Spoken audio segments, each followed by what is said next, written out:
morning, everyone. I hope you all are good and welcome back to my fifth episode of Good News with Nishi. Before I begin with today's positive stories, I would like to thank everyone for such a good response on my last episode, that is fourth episode, and I'm hoping to get a good response on today's episode as well, as it will motivate me to be consistent. So here is our first inspiring story from India. The Indian Navy has welcomed its first women pilot, with 24 years old Sub-Lieutenant Shivangi taking control of an aircraft in another significant milestone for the country's armed forces. Until 1992, Indian naval forces only permitted women to serve in medical services. Shivangi will be tasked with flying Dornier aircraft, which will be used by Navy for transport. She will also be responsible for certain rescue missions, and according to requirements, she will also be responsible for medical evacuations and so on. Shivangi grew up in Muzaffarpur in Bihar, and she said she always wanted to be pilot since she was a young girl. Later in the same month, two other women became Navy pilot, and Shivangi and two other Navy pilots will fly transport plane but will not go on board ship. The Navy is not yet ready to take ladies on board ship, as it will require certain infrastructure changes to ship design, which will take time. When the ships are women ready, probably the Navy will cross this bridge as well. And then, we may have some women in other streams as well.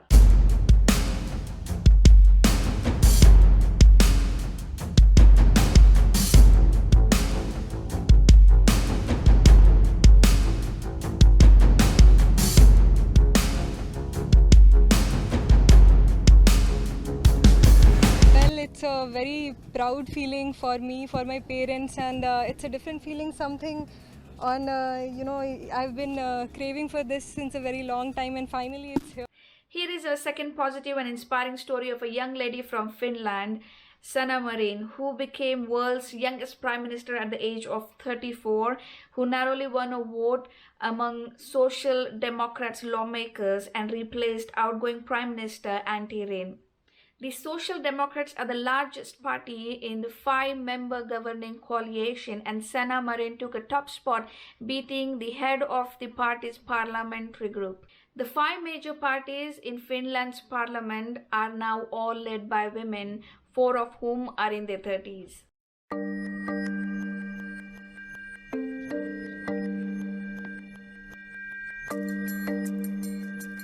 We are going to be active in European Union and globally. We want to create stability. The new government starts its work today. I too have a busy week.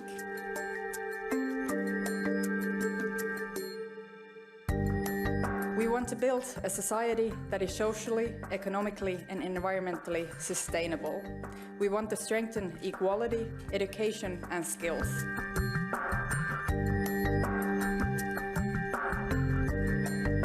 Our third inspiring story is of 75 years old Linda from Johnson County, Iowa, which is a Midwestern US state, for fostering 600 kids in 50 years, regardless age and medical condition.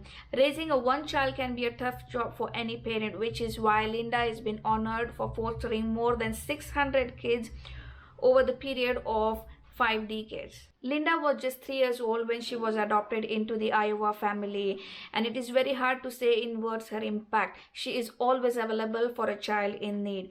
Out of hundreds of kids that she has fostered, most of them are taken from a traumatic situation. Linda would take them, give them warm bed, warm meal, clothing, and love. She has also worked hard to keep families together by keeping siblings together.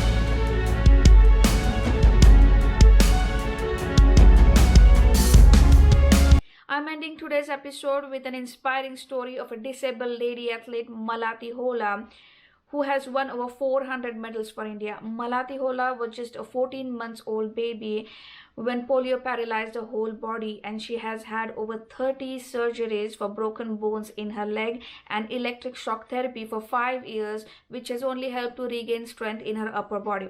Despite this, Malati Hola managed to win 389 gold medal, 27 silver and 5 bronze medal at national and international event, all of them on a rented wheelchair.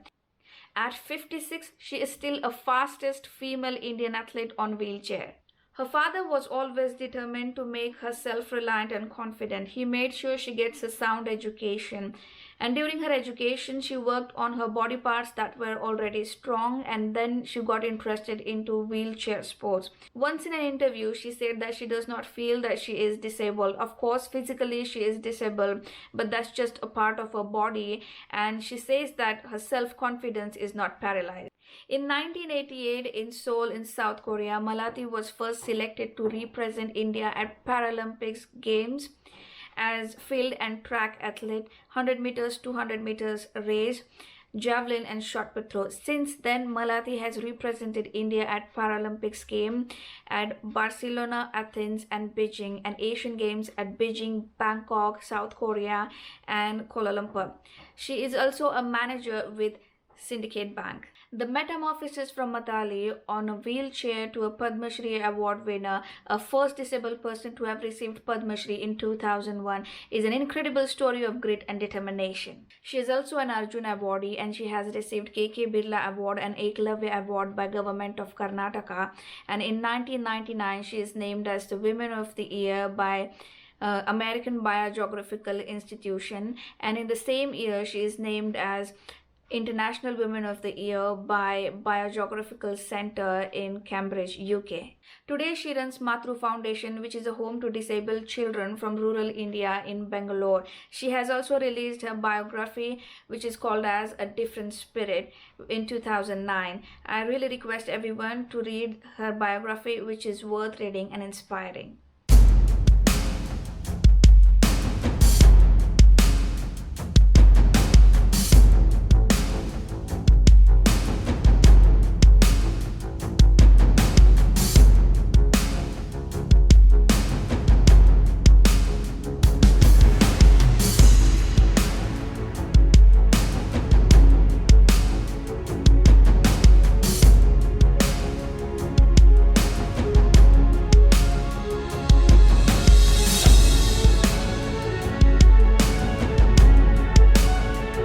So that's it for today. If you like my videos, do like them. Comment if you have any suggestions or feedback. Do share your stories with me so that I can share it with others in my next episode. If you're watching this video for the first time, do not forget to subscribe my channel for more videos. Do share this video with others to increase the community of positive thinkers. See you again in my next episode of Good News with Nishi. Stay safe, stay connected.